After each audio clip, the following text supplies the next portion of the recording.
They were not lovely little things with white wings. These were warriors. Okay? The seraphim.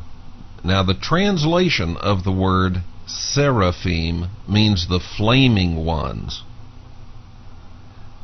Maybe that's the lighted orbs we're seeing. Yeah, it could be. Because it means the flaming ones. And the, angels appear in different forms in the Bible. Yeah, they say they can take any form they want, pretty much, I guess. That's right. That's right. And there was one time where an angel inhabited a donkey and spoke to a prophet. The only way they could get the prophet to pay attention was a donkey was talking. Yeah. All right, Terry, thanks for the call, man. I appreciate it. Thank you so much. The telephone number is 623-444-5889 or toll free 888-223-4599. That's toll free anywhere in the United States or Canada. So if you've got a question or a comment for Jeff, those are the telephone numbers. Caller, you're live on the Kevin Smith Show. Your first name and from where are you calling? Hey Kevin, Jeff, it's Mike from Kentucky. Hi, Mike. How y'all doing tonight? Good. Hey, Jeff, a while ago you said something about these. I'm not sure if I understood it right, where they were the orbs or it was something else. They would be down on the ground and you didn't see them, but then when they would rise up into the air, they would be seen. Are we suggesting that possibly when they're on the ground that they are grounded and invisible, but when they break free that they can become visible? That's a good question. Yeah, you know how some lizards, they like geckos, they camouflage themselves to look, to blend in, and matter of fact, some of these pigs that we find up here on the mountains, they stand still and they don't move until you get right up on them, they think they're a bush. So, yeah, I do believe that all right, we have to step away for break. We'll get the rest of that answer when we come back, and don't go away, folks.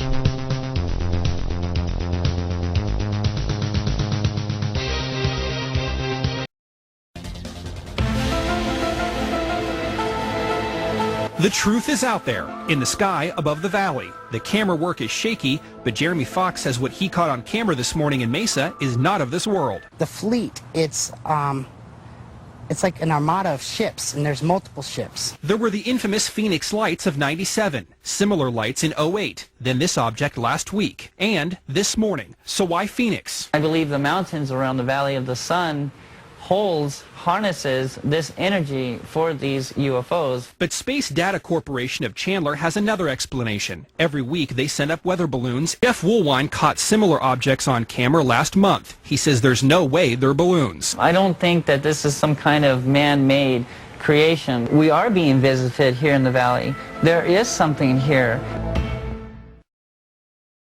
It's a great, big, wonderful, and mysterious universe, and an exciting world of endless variety and possibilities. Sponsoring the Kevin Smith Show just makes sense, at least to those who are in tune with the universe. Sponsor 1 hour or the entire show. Our worldwide audience wants to appreciate those who support their favorite talk show. For more information and rates, call me at 623-444-5889 or email me today. Join the excitement.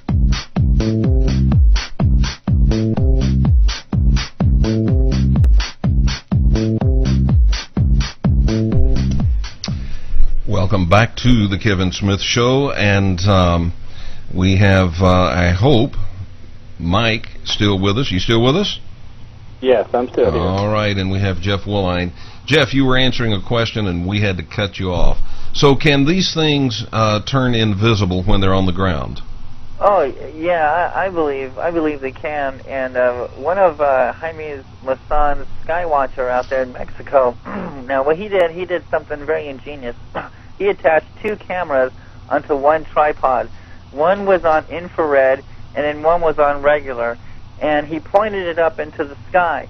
Now, to the naked eye, there wasn't anything in the sky. But to the infrared camera, it was showing an object that was in the sky.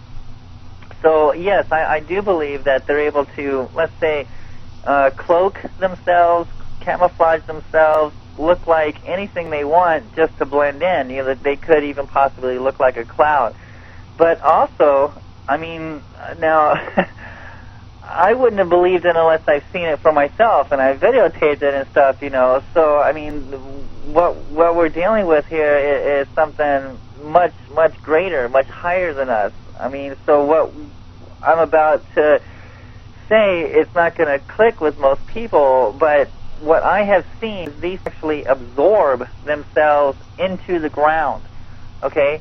They also come and go out of trees. Now, when we look at some of the petroglyphs on the rocks up here, some of these deers, all right, now the antlers, okay, the Indians consider the deers sacred because of the antlers represent a sacred tree, okay? So these spirits are able to come and go from these trees. I've seen them many times do this, and they just seem to absorb. They just come right up out of the tree there, and then they just, I had one come up out of the tree, and he exploded into magical colors, like blue, green, red. I mean, it was just something else. It was like 4th of July during the daytime. I mean, sparklers, okay? And when they go into the ground, first they're solid, and then they become more like a spirit, like a ghost. You can see through them. They kind of materialize. And then you'll see them, and then all of a sudden, boop, they're gone. And then when they come back, when they leave, the same thing. You'll be looking over there, nothing will be there. You go looking again, and something will be there, and it's leaving the mountain. And first you might think that it's like a bag or a balloon or something, but it's just the aura, you know, the shape to it. The energy that it's producing off this thing, man, you can clearly tell that this is something not normal.